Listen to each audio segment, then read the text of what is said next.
Hello mga kalasa. So welcome dito sa Lutong Bisdak. So ang ating lulutuin yan guys ay paksiw na isda. At narito yung ating mga pangunahing sangkap. Yung sibuyas, ginger or luya, bawang, siling haba. At gagamit rin tayo dito ng gulay tulad ng talong, okra, at syempre hindi mawawala yung suka. So maglagyan na rin tayo ng kaunting tubig, pamintang buo at patis. I-arrange lang natin yung ating mga isda. Ilagay lang natin ito sa ating kawali isa-isa. Kung ikaw ay bago pa lang dito sa ating channel, huwag kalimutan na pindutin yung subscribe bell button sa ibaba para updated ka sa ating mga bagong videos na gagawin sa susunod. At pagkatapos, ilagay na natin yung ating sibuyas na puti.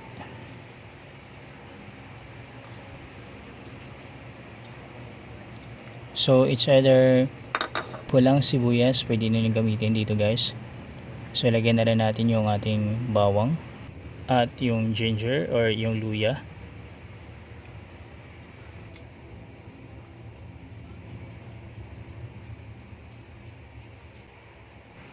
At maglagay na rin ako dito ng pamintang buo. At timplahan na rin natin ito ng asin. Yung tama lang muna para pwede pa natin i-adjust mamaya kapag kulang pa yung timpla. At ilagay ko na rin yung suka.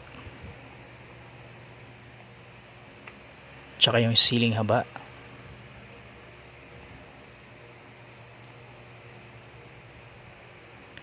So isa lang na natin ito. Takpan lang natin ito at isa lang na.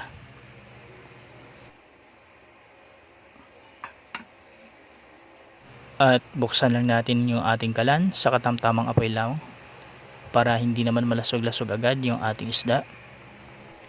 At hayaan lang muna natin ito hanggang sa ito ay kumulo.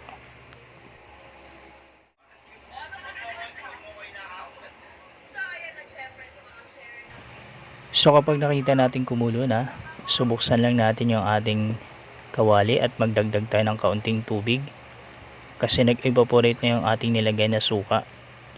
At isabay na natin ilagay yung ating mga gulay katulad ng talong at saka yung okra. At timplahan na rin natin ng kalahating kutsara ng patis para sa dagdag na lasa. Takpan lang natin ito ulit at pakuluin.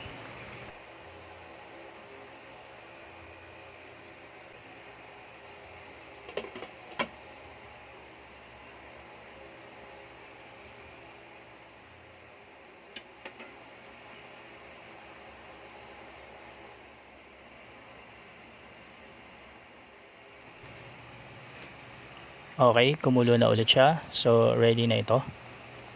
So, i-turn out ko lang muna yung aking kalan. Pwede na natin ilipat ito sa isang serving bowl at ready to serve na ito. So, ilipat lang natin ito sa isang panlalagyan.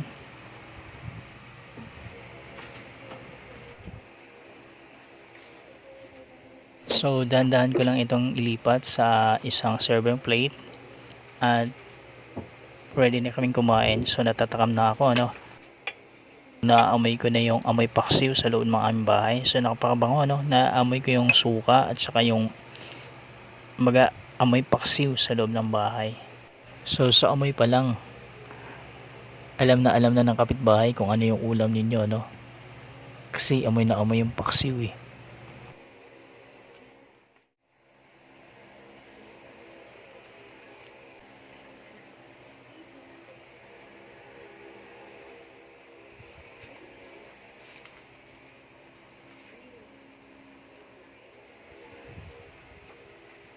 So, okay. Para sa mga baguhan lang dito sa aking channel. So, sana huwag nyo kalimutan na mag-subscribe at mag-likes na rin sa ating mga videos. Para naman updated ka pa sa susunod nating mga videos na gagawin. So, maraming salamat mga kalasa. Hanggang sa susunod. Asahan ko na sana magkita-kita ulit tayo sa aking mga gagawing videos sa susunod. Maraming salamat. At God bless. At para na rin sa mga walang sawa na sumusuporta dito sa akin channel. So maraming salamat sa inyo. So hanggang sa muli. Bye bye.